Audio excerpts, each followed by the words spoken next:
नमस्कार, मैं रामस्वरूप जहांगीर स्वागत करता हूं आपका मेरे YouTube channel RJS biology education hub में। यहां हम क्लास 12 की बायोलॉजी को स्टडी कर रहे हैं। हम क्लास 12 के टॉपिक केमिकल कोऑर्डिनेशन पर डिस्कस कर रहे थे। अपने डिस्कशन को जारी रखते हुए हम आज पिट्यूटरी ग्लैंड और हाइपोथैलेमस पर डिस्कस करेंगे। तो डिस्कस शुरू करने से पहले यदि आपने हमारे चैनल को सब्सक्राइब नहीं किया तो सब्सक्राइब कर ले और बेल आइकन के बटन को जरूर प्रेस कर दे ताकि नई वीडियो के नोटिफिकेशन आपको समय पे मिलते रहे। तो चलो आज शुरू करते हैं हाइपोथैलेमस और पिट्यूटरी ग्लैंड। तो आज हम हमारे शरीर की एक बहुत ही महत्वपूर्ण ग्रंथि पर डिस्कस करेंगे जिसको हम कहते हैं पीयूष ग्रंथि। महत्वपूर्ण इसलिए क्योंकि ये ग्रंथि हमारे शरीर के बाकी सभी ग्रंथियों के कार्यों को और उनके द्वारा स्रावित होने वाले हार्मोनों का नियंत्रण करती है। इसलिए इस ग्रंथि को जो है हम मास्टर ग्लैंड कहते हैं। क्या कहते हैं? मास्टर ग्लैंड या मास्टर ग्रंथि कहते हैं क्योंकि ये बाकी सभी ग्रंथियों के द्वारा स्रावित होने वाले हार्मोनों को नियंत्रित करती है। इसके अलावा यहाँ हम इसके साथ में हाइपोथैलेमस को भी डिस्कस करेंगे क्योंकि हाइपोथैलेमस और पीयूष ग्रंथि जो है वो आपस में एक दूसरे से रिलेटेड है, एक दूसरे के साथ संबंधित है और इन दोनों के संबंधों को हम आज पूरे डिटेल से डिस्कस करेंगे। तो हाइपोथैलेमस से इसको रिलेटेड करें उससे पहले थोड़ा हम पीयूष ग्रंथि के बारे में डिस्कस करते हैं, जानते हैं। तो सबसे पहली बात तो हमने जानी कि ये जो ग्रंथि है इस ग्रंथि को मास्टर ग्लैंड कहते हैं क्योंकि ये बाकी सभी ग्रंथियों के द्वारा स्रावित होने वाले हार्मोन और उनके कार्यों को नियंत्रित करती है। दूसरी अगर मैं बात करूं तो ये ग्रंथि जो है इसका वजन लगभग 1 ग्राम होता है और ये मटर के दाने के आकार के बराबर की ग्रंथि है।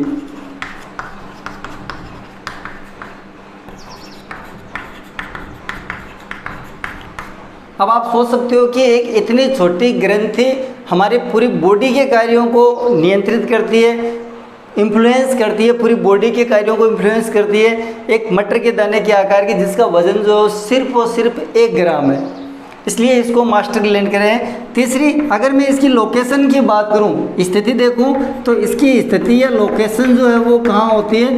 तो स्थिति की अगर मैं बात करूँ तो आपने ब्रेन पढ़ा है। ब्रेन हमारे क्रेनियन के अंदर, कपाल के अंदर पाया जाता है और इस ब्रेन के अंदर एक बोन पाई जाती है जिसको कहते हैं स्फिनोइड अस्थि।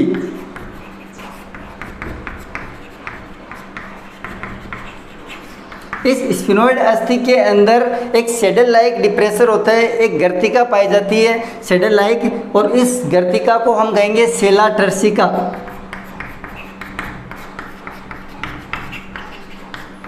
इस सेला टर्सिका नामक जो सेडल लाइक डिप्रेसर या गर्तिका है, इस गर्तिका के अंदर पीयूष ग्रंथि पाई जाती है। तो इस गर्तिका के अंदर, तो एक बार और समझ लेना, कहाँ पाई जाती है? ब्रेन में। ब्रेन के अंदर स्फिनोइड अस्थि, स्फिनोइड अस्थि की एक जो गर्तिका होती है जिसको हम सेला टर्सिका, एक सेडल लाइक डिप्रेसर है। इस डिप्रेसर के अंदर जो है वो मास्टर ग्लैंड जिसको हम पीयूष ग्रंथि कहते हैं वो पाई जाती है। आगे बात समझ में।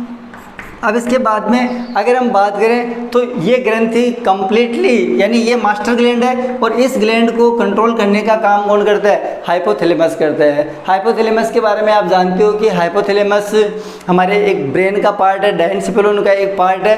तो हाइपोथैलेमस इसको कंट्रोल करता है, इसलिए इसको मास्टर करें तो इसको हाइपोथैलेमस को हम कहेंगे मास्टर ऑफ मास्टर ग्लैंड। तो ये बात आपको समझ में आ गई। यहाँ पर एक बात और जो है वो आपको समझ में आ गई कि मेन जो हमारी बॉडी को इन्फ्लुएंस करने का काम, मेन जो हमारी बॉडी का जो समन्वय है, कोऑर्डिनेशन है, वो किसके द्वारा होता है? ब्रेन के द्वारा होता है। ब्रेन का ही पार्ट है हाइपोथैलेमस, तो हम ब्रेन को ही मानेंगे। तो टोटल जो कोऑर्डिनेशन है वो न्यूरल होता है, न्यूरल टिश्यू करते हैं जो हमारे ब्रेन का पार्ट है। तो ये मास्टर ऑफ मास्टर ग्लैंड कहलाएंगे और या फिर इसको हम कहेंगे सुप्रीम कमांडर।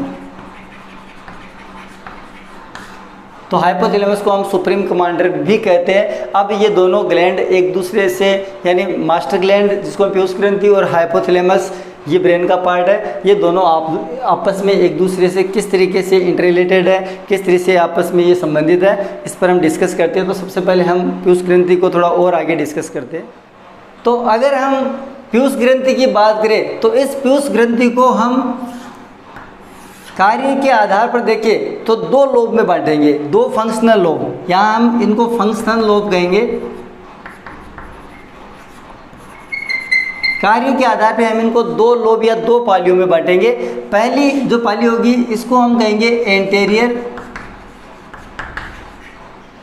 पिट्यूटरी, या इसको हम कहेंगे अग्र पीयूष।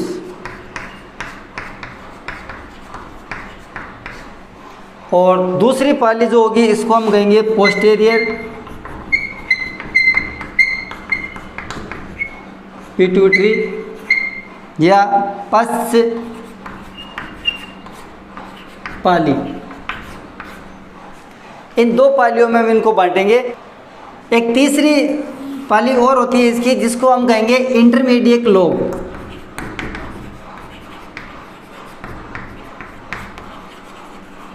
और इस इंटरमीडिएट लोब को हम पार्स इंटरमीडिया भी कहते हैं।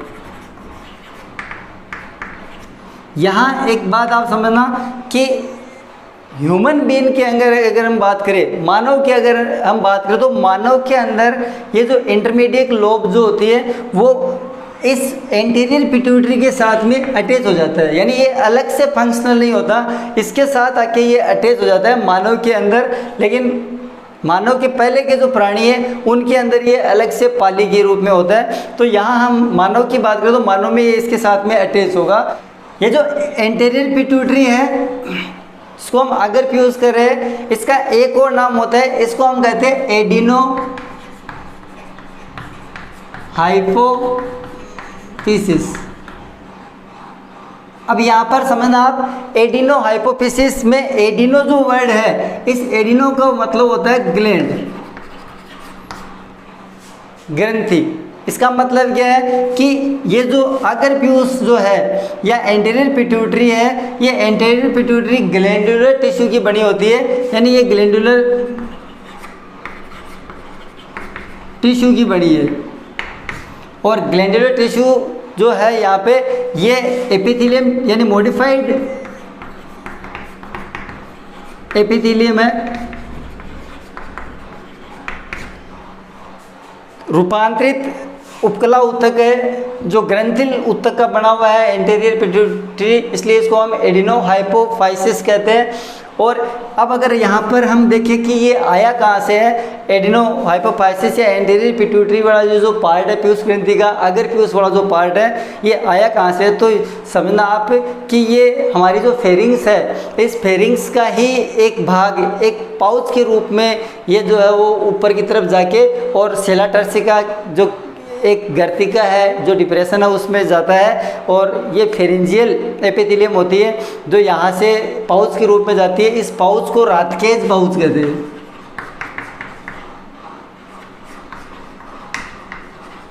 तो रातकेज पाउच जो है वो ऊपर जाके और ब्रेन के अंदर स्फिनोइड अस्थि की जो सेला टर्सिका जो एक शेडल लाइक डिप्रेसर है उसके अंदर जाके ये और एडिनो हाइपोफाइसिस या जिसको हम एंटीरियर पिट्यूटरी कह रहे हैं, ये एंटीरियर पिट्यूटरी बनाता है। तो ये एक मॉडिफाइड एपिथेलियम है जो ग्लैंडुलर टिश्यू का बना हुआ होता है।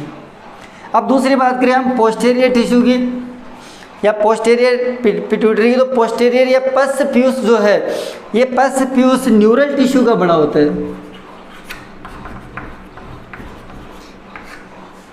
अर्थात पश्च पीयूष के अंदर जो है वो कंप्लीट तंत्रिका कोशिकाएं होगी, और तंत्रिका कोशिकाएं होने के कारण हम इसको कहेंगे न्यूरो हाइपोफिसिस,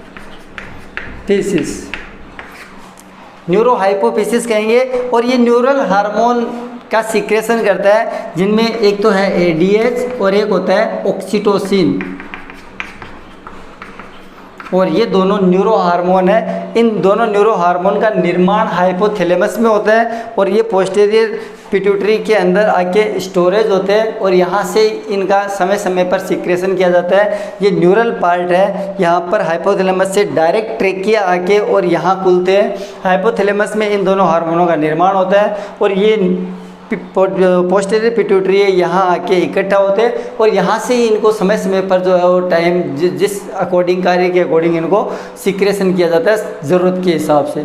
तो ये हो गया पोस्टीरियर पिट्यूटरी। और तीसरे की बात करूँ इंटरमीडिएट लोब जो है, ये मैंने आपको बताया कि ये ह्यूमन बीइंग के अंदर जो ये एंटीरियर पिट्यूटरी के साथ में जाके अटैच हो जाता है। तो ये दोनों जो है वो एक ही होते हैं ह्यूमन बीइंग के अंदर, लेकिन फिर भी हम इनको 3 लोब के अंदर बांटेंगे। अब अगर मैं एंटीरियर पिट्यूटरी को देखूँ यहाँ पे, तो ये समझना इस एंटीरियर पिट्यूटरी को मैं यहाँ पे बता रहा हूँ, इसके 2 पालियाँ और होती है, 2 पार्ट होते हैं इसके। एक को कहते हैं पार्स डिस्टेलिस, दूसरे को कहते हैं पार्स ट्यूबरलिस, और तीसरा जो है जिसको हम पार्स इंटरमीडिया कह रहे हैं। और ये दोनों जो आपस के अंदर अटैच होते हैं। तो इस तरीके से ये दोनों तो हो गए अटैच और ये अलग। तो 2 पालियाँ इसकी और होती है। टोटल जो हम अगर इसको देखें, इसको साथ में जोड़ दो, ये 3 पालियों में बटी हुई होती है। तो ये 3 पार्ट जो इसके और हो गए। तो इस तरीके से हम पिट्यूटरी ग्लैंड को लोब्स के अंदर बांटते हैं। ये लोब्स इनके अंदर पाए जाते हैं। अब हम पीयूष ग्रंथि और हाइपोथैलेमस के बीच में इंटररिलेशन को पढ़ते हैं कि ये आपस में एक दूसरे से किस तरीके से संबंधित होती है। तो इन दोनों के बीच में जो संबंध है उस संबंध को हम एक डायग्राम के थ्रू यहाँ समझने की कोशिश करते हैं। यहाँ मैंने डायग्राम में जो ऊपर का जो ये पार्ट है, इस ऊपर के पार्ट को हाइपोथैलेमस के रूप में दर्शाया है। ये हो गया हाइपोथैलेमस।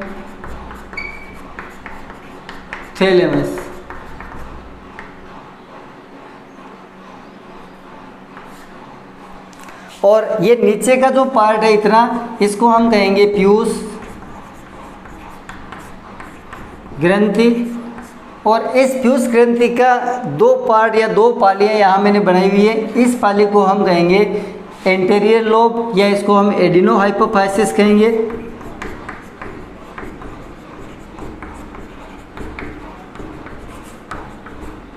ये हो गई एडिनो हाइपोफाइसिस। और दूसरी जो पाली है यहाँ पे, ये इसका पोस्टीरियर लोब है, इसको हम कहते हैं न्यूरो हाइपोफाइसिस।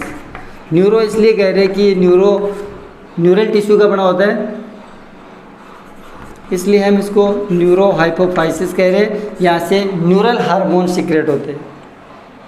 अब हम दोनों पालियों का हाइपोथैलेमस के बीच में इंटररिलेशन पढ़ते हैं कि किस तरीके से ये आपस में जुड़ी हुई होती है। तो मैं एडिनो हाइपोफाइसिस या अगर पीयूष की बात करूं, इसके एंटीरियर लोब की बात करूं, तो ये हाइपोथैलेमस के साथ में एक वेन के द्वारा जुड़ी होती है। ये एक वेन या सिरा हो गई और इसको हम कहेंगे पोर्टल वेन।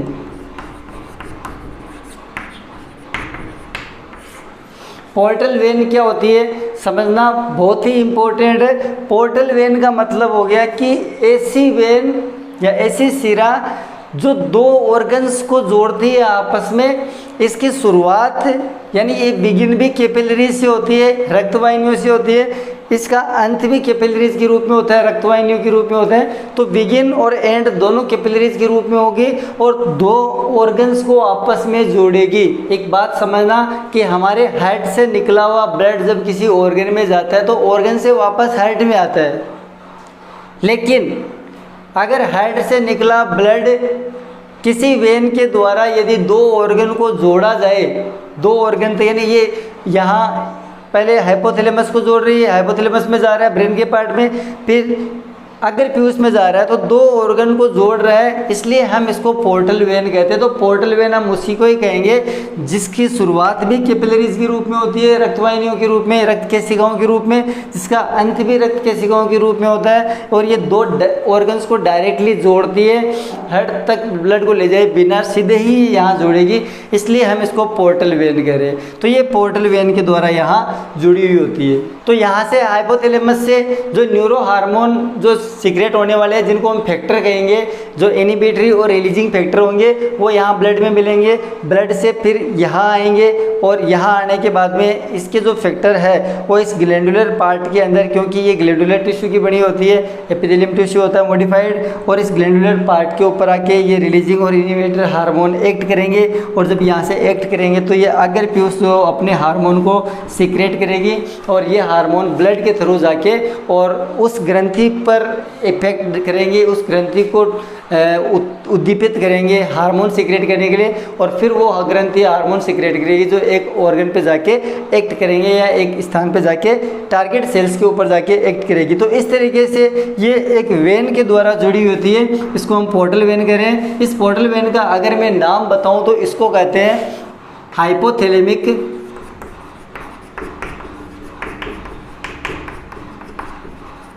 Hypophyseal portal. तो ये पोर्टल हो गया।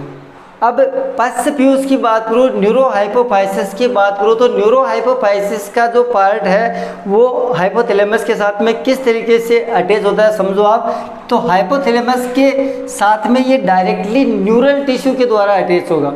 यहाँ देखो ये न्यूरॉन है और इन न्यूरॉन के ये एक्सोन हो गए, और एक्सोन का अंत जो है वो आपको पता है कि छोटे छोटे नोब के रूप में खुलता है।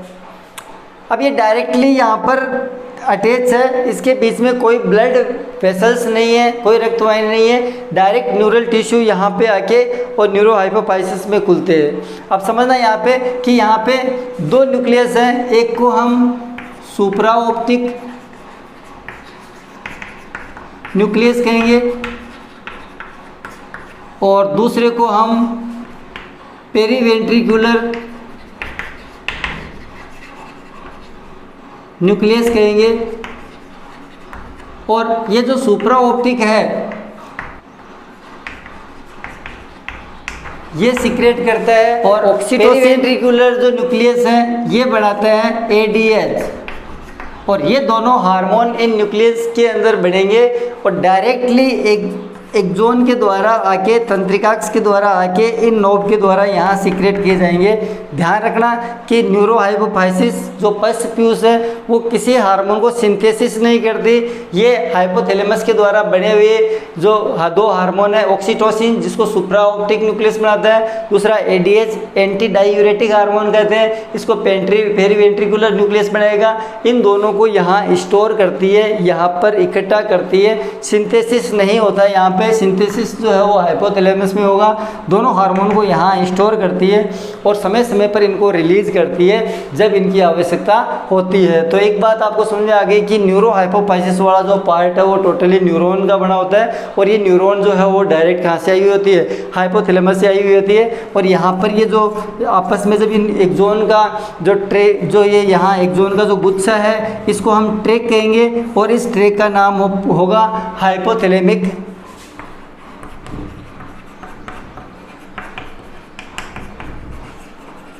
हाइपोफिजियल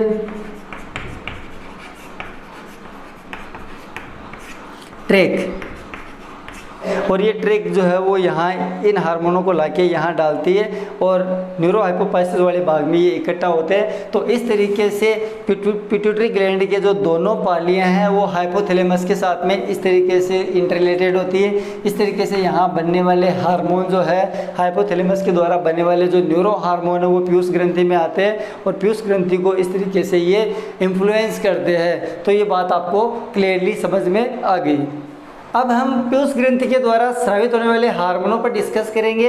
तो पीयूष ग्रंथि को जैसा कि आपको पता है कि हमने दो पालियों में बांटा था, एक पाली को हमने एडेनोहाइपोफाइसिस नाम दिया, दूसरी को हमने न्यूरोहाइपोफाइसिस नाम दिया। अब हम इस एडेनोहाइपोफाइसिस और न्यूरोहाइपोफाइसिस द्वारा स्रावित होने वाले हार्मोनों पर डिस्कस करेंगे और देखेंगे कि किस तरीके से ये हाइपोथैलेमस के साथ में इंटररिलेटेड होता है। तो ये हाइपोथैलेमस हो गया।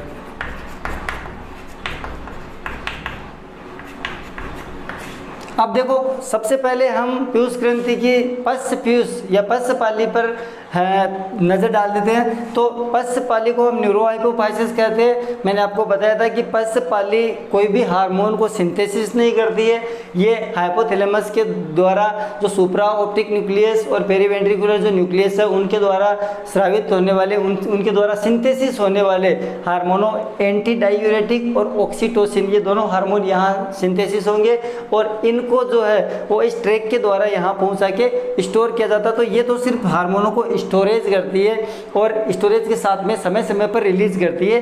दो हार्मोन रिलीज करती है ये, एडीएच और ऑक्सीटोसिन, जिनका सिंथेसिस या जिनका संश्लेषण हाइपोथैलेमस में हो जाता है। एक को कहते हैं एंटी डायूरेटिक हार्मोन, दूसरे को कहते हैं ऑक्सीटोसिन हार्मोन। तो ये तो हो गई न्यूरोहाइपोफाइसिस की बात। अब हम दूसरी बात करते हैं एडिनोहाइपोफाइसिस, जिसको हम अगर फ्यूज कह रहे हैं। और ये अगर फ्यूज जो है इसके बारे में मैंने आपको बता दिया कि ये ग्लैंडुलर पार्ट है और ग्लैंडुलर पार्ट है तो ये एक पोर्टल के द्वारा जुड़ा हुआ होता है।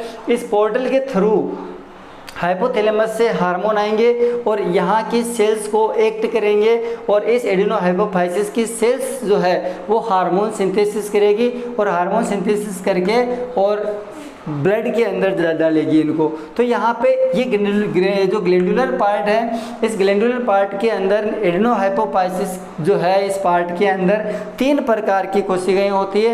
इन 3 प्रकार की कोशिकाओं को हम अभिरंजन के आधार पे बांट रहे हैं। पहले प्रकार की जो कोशिकाएं होती है इनको हम कहते हैं एसिडोफिल्स। नाम से ही पता चल रहा है कि एसिडो यानी अम्लीय, फिल्स यानी वो कोशिकाएं जो अम्लीय अभिरंजक के द्वारा अभिरंजित होती है, इनको हम कहेंगे एसिडोफिल्स। दूसरी कोशिकाएं होगी बेसोफिल्स। बेसोफिल्स का मतलब है कि ये क्षारीय अभिरंजक में अभिरंजित होगी, क्षारीय अभिरंजक जो है वो इनको स्टेन करेगा, तो ये होगी बेसोफिल्स। तीसरी जिनको हम कहेंगे क्रोमोफोब्स। क्रोमोफोब्स का मतलब क्या होता है? क्रोमो मतलब रंजक या अभिरंजक, फोब्स का मतलब होता है डर। तो यानी ऐसी कोशिकाएं जो किसी से ही अभिरंजित नहीं होती है, इनको रंजक से डर लगता है, न ये अम्लीय में होती है न ये क्षारीय में होती है, किसी भी अभिरंजक के द्वारा ये अभिरंजित नहीं होती, इसलिए हम इनको कहेंगे क्रोमोफोब। ये 3 प्रकार की कोशिकाएं एडिनोहाइपोफाइसिस वाले ग्लैंडुलर पार्ट के अंदर पाई जाती है। अब मैं बात करूँ एसिडोफिल्स की, तो एसिडोफिल्स जो सेल्स है उनको हम कहेंगे सोमेटो, यानी ये कौन कौन सी कोशिकाएं इसके अंदर होगी, जो कौन कौन सी सेल्स है जो एसिडोफिल्स होगी या जो अम्लीय अभिरंजक से अभिरंजित होगी। तो सबसे पहले होगी सोमेटोट्रोप। देखो यहाँ पे हर एक हार्मोन के या हर एक कोशिकाएं जो है उनके द्वारा सीक्रेट होने वाले हार्मोन को हम ट्रोपिन कह रहे हैं। ट्रोपिन इसलिए कह रहे हैं कि ये उद्दीपक हार्मोन है। तो पीयूष ग्रंथि ट्रोपिन हार्मोन सीक्रेट करती है, ये उद्दीपक हार्मोन होते हैं, स्टिमुलेटिंग हार्मोन होते हैं। ट्रोपिन इसलिए कहते हैं ये दूसरे ग्लैंड्स को जाके और उनसे हार्मोन सिक्रेशन करवाते हैं, इसलिए इनको हम सोमेटोट्रोपिन कहेंगे। तो देखो एसिडोफिल्स में 2 सेल्स बताई मैंने, सोमेटोट्रोप्स और इलेक्ट्रोट्रोप्स। सोमेटोट्रोप्स के अंदर सोमेटोट्रोपिन, ये सेल्स जो है सोमेटोट्रोपिन हार्मोन सिक्रेट करेगी। इस सोमेटोट्रोपिन को हम HGH कहते हैं, ह्यूमन ग्रोथ हार्मोन, ये वृद्धि हार्मोन हो गया। लेक्टोट्रोप सेल्स होगी वो प्रोलेक्टिन हार्मोन सिक्रेट करेगी। प्रोलेक्टिन हार्मोन दुग्ध संश्लेषण के लिए उत्तरदायी होता है, तो ये सिक्रेट करेगी लेक्टोट्रोप। दोनों की दोनों एसिडोफिल्स होती है, अम्लीय अभिरंजक में ये अभिरंजित होती है, ध्यान रखना। दूसरे प्रकार की कोशिकाओं को हमने बेसोफिल्स का। बेसोफिल्स क्षारीय अभिरंजक में अभिरंजित होती है और ये जो है वो 3 प्रकार की होगी। पहली होगी गोनेडोट्रोप, पहली कोशिकाओं को हम कहेंगे गोनेडोट्रोप। गोनेडोट्रोप जो है वो गोनेडोट्रोपिन हार्मोन सिक्रेट करती है और गोनेडोट्रोपिन आपने मानव जनन के दौरान, ह्यूमन रिप्रोडक्शन के दौरान आपने पढ़े थे, जिनको हम अपसच और एलएच कहते हैं। अपसच का मतलब हो गया फॉलिकल स्टिमुलेटिंग हार्मोन और एलएच का मतलब हो गया ल्यूटिनाइजिंग हार्मोन। ये दोनों हार्मोन गोनेडोट्रोप सेल्स के द्वारा सिक्रेट होगी। दूसरी कोशिकाएं होगी, इनको हम कहेंगे थायरोट्रोप। और थायरोट्रोप जो हार्मोन सेल्स है वो थायरोट्रोपिन हार्मोन सिक्रेट करती है। Thyrotropin hormone TSH thyroid stimulating hormone भी इसको हम कहते हैं, थायरोट्रोपिन को थायराइड स्टिमुलेटिंग हार्मोन। और ये हार्मोन थायराइड ग्लैंड के ऊपर जाकर एक्ट करता है और थायराइड ग्रंथि को थायरोक्सिन स्रावित करने के लिए प्रेरित करता है। तीसरी जो सेल्स होगी इनको हम कहते हैं कोर्टिकोट्रोप। और कोर्टिकोट्रोप जो सेल्स है वो कोर्टिकोट्रोपिन हार्मोन सिक्रेट करती है, तो ये सिक्रेट करेगी कोर्टिकोट्रोपिन,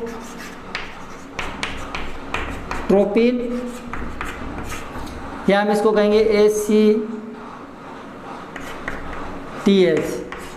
एड्रिनल कोर्टिकोट्रोपिन हार्मोन, एड्रिनोकोर्टिकोट्रोपिक हार्मोन कहेंगे। तो ये जो है वो एड्रिनल ग्रंथि के कोर्टेक्स भाग को जाके और उत्प्रेरित करते हैं और उससे हार्मोन सिक्रेशन के लिए उसको इन्फ्लुएंस करते हैं। तो ये जो है वो दो प्रकार की जो सेल्स है जिनको एसिडोफिल्स और बेसोफिल्स कहते हैं। बेसोफिल्स में मैंने 3 प्रकार की बताई है। ये 3 प्रकार की सेल्स जो है वो 5 हार्मोन सीक्रेट करेगी। अब इसके बाद में एक और हार्मोन जो है वो क्रोमोफोब्स के द्वारा सीक्रेट होगी। क्रोमोफोब सेल्स आपको बता दूं कि पार्स इंटरमीडिया में पाया जाता है। पार्स इंटरमीडिया मैंने आपको बता दिया कि ये ह्यूमन जो मानव है उसके अंदर एड्नोहाइपोफाइसिस के साथ ही अटैच होता है, जबकि अन्य पशुओं वगैरह में जो है ये अलग से होता है और इसके द्वारा एक हार्मोन सीक्रेट होता है जिसको हम मैसेज कहते हैं। इसको मेलेनोसाइट स्टिमुलेटिंग हार्मोन कहेंगे। ये हमारे त्वचा के अभिरंजक के रूप में जो वर्णक है उसको उद्दीपित करता है हमारी त्वचा के रंग मतलब जो कलर के लिए। तो ये हो गया मेलेनोसाइट स्टिमुलेटिंग हार्मोन। इसके अलावा 2 हार्मोन हो गए, ऑक्सीटोसिन और एंटीडायूरेटिक हार्मोन, और ये दोनों हाइपोफाइसिस या न्यूरो हाइपोफाइसिस के द्वारा सीक्रेट होते हैं। तो इस तरीके से ये जो सेल्स है, जो एड्नो हाइपोफाइसिस की सेल्स है, वो इतने सारे हार्मोन सीक्रेट करती है।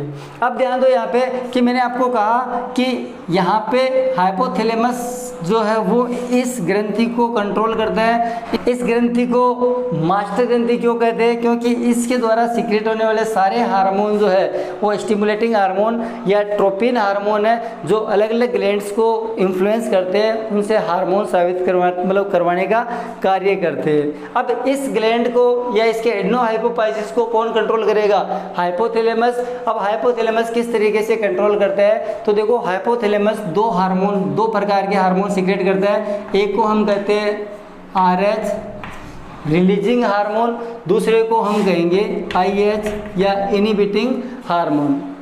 तो रिलीजिंग तो वो होंगे जो ये हार्मोन सीक्रेट करने के लिए प्रेरित करेंगे, इनहिबिटर वो होंगे जो इन हार्मोनों को सीक्रेशन के लिए पीयूष ग्रंथि को रोकेंगे।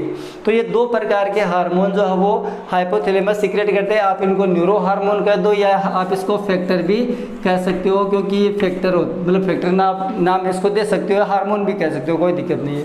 तो यहाँ पर ये 2 प्रकार के हार्मोन होंगे। अब ये 2 प्रकार के हार्मोन किस किस तरीके से इनको कंट्रोल करते हैं, तो ध्यान दो कि सबसे पहले मैं एसिडोफिल सेल्स की बात करता हूँ, जिसमें सोमेटोट्रोप सेल्स जो है वो सोमेटोट्रोपिन हार्मोन सीक्रेट करती है। अब ये सोमेटोट्रोपिन को हम ह्यूमन ग्रोथ हार्मोन भी कह रहे हैं, और ये जो ग्रोथ हार्मोन है, इस ग्रोथ हार्मोन को सीक्रेट करने के लिए इस हाइपोथैलेमस से 2 प्रकार के हार्मोन आएंगे।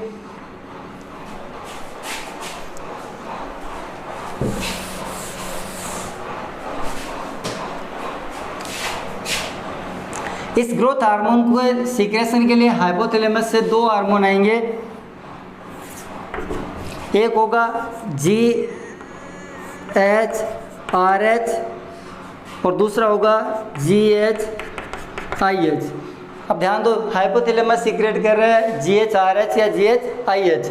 GHRH growth hormone releasing hormone कहते हैं। अगर ये आता है तो सोमेटोट्रोपिन सीक्रेट करती है, ग्रोथ हार्मोन सीक्रेट होना शुरू हो जाता है वृद्धि के लिए। अगर ये ज़्यादा सीक्रेट हो रहा है तो GHIH सीक्रेट करेगा हाइपोथैलेमस, जिसको इनहिबिटर हार्मोन कहेंगे, और ये क्या करेगा कि इनके सीक्रेशन यानी सोमेटोट्रोप को रोक देगा सोमेटोट्रोपिन सीक्रेट करने के लिए। अब दूसरे की बात करूँ मैं, तो यहाँ पे लेक्टोट्रोप के लिए प्रोलेक्टिन हार्मोन है। प्रोलेक्टिन के सीक्रेशन के लिए हाइपोथैलेमस PRH सीक्रेट करेगा या PIAH सीक्रेट करेगा। PRH का मतलब हो गया प्रोलेक्टिन रिलीजिंग हार्मोन, IH का मतलब हो गया प्रोलेक्टिन इनहिबिटर हार्मोन। ये दोनों हार्मोन सीक्रेट करेगा। PIH जो है वो प्रोलेक्टिन सीक्रेशन को रोकेगा, प्रोलेक्टिन के निर्माण को रोकेगा, और PRH इसको बढ़ावा देगा। अब इसके बाद में हम बात करें गोनेडोट्रोप की, तो गोनेडोट्रोप के लिए हाइपोथैलेमस के द्वारा जो हार्मोन आता है उसको हम कहते हैं GnRH या GnIH। ध्यान दे लेना कि एफएसएच और एलएच दोनों ही गोनेडोट्रोपिन है, दोनों के लिए एक ही हार्मोन सीक्रेट करेगा हाइपोथैलेमस, जिसको हम जीएनआरएच या जीएनआईएच कह देंगे। यहाँ आप एफएसएचआरएच और एफएसएचआईएच ऐसे नहीं लिखना है, इनको हम GnRH gonadotropin releasing gonadotropin inhibitor hormone कहेंगे। और यह हार्मोन जो गोनेडोट्रोपिन के सीक्रेशन को मदद करेंगे। जीएनआरएच आएगा तो एफएसएच और एलएच सीक्रेट होना शुरू हो जाएगा बेसोफिल सेल्स जो है वो गोनेडोट्रोप के द्वारा। अब अगले की बात करूँ तो यहाँ से आएगा थायरोट्रोपिन के लिए। थायरोट्रोपिन के लिए यहाँ आएगा TRH या TIH।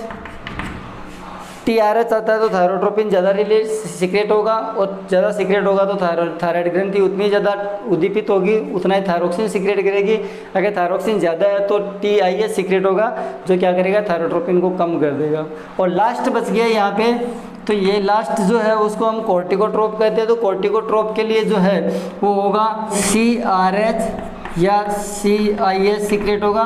CRH इसको बढ़ाएगा ACTH को, और CIH इसको क्या कर देगा, रोक देगा। तो इस तरीके से हाइपोथैलेमस जो है वो इनहिबिटर और रिलीजिंग हार्मोन सीक्रेट करता है। इनहिबिटर और रिलीजिंग हार्मोन जो है वो एडिनोहाइपोफाइसिस पर एक्ट करते हैं, इनकी कोशिकाओं पर एक्ट करते हैं, और इनकी कोशिकाओं को हार्मोन सीक्रेट करने के लिए या हार्मोन सीक्रेशन को रोकने के लिए इन्फ्लुएंस करते हैं कि रोकना है या इनको बढ़ाना है। यहाँ एक बात थोड़ा और समझ लेना कि MSH के लिए जो है वो कोई भी रिलीजिंग हार्मोन और इनहिबिटर हार्मोन नहीं आता है।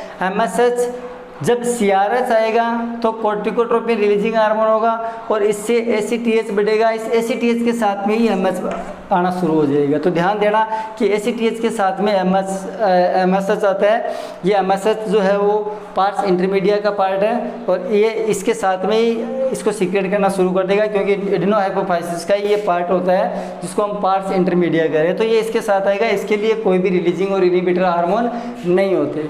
तो ये बात जो है वो आपको पूरी समझ में आ गई, कौन कौन सी सेल्स किस किस तरीके से कौन कौन से हार्मोन सीक्रेट करती है, कौन कौन से हार्मोनों का क्या क्या कार्य होता है, कहाँ कहाँ जाके एक्ट करता है, ये हम आगे और डिटेल से पढ़ेंगे।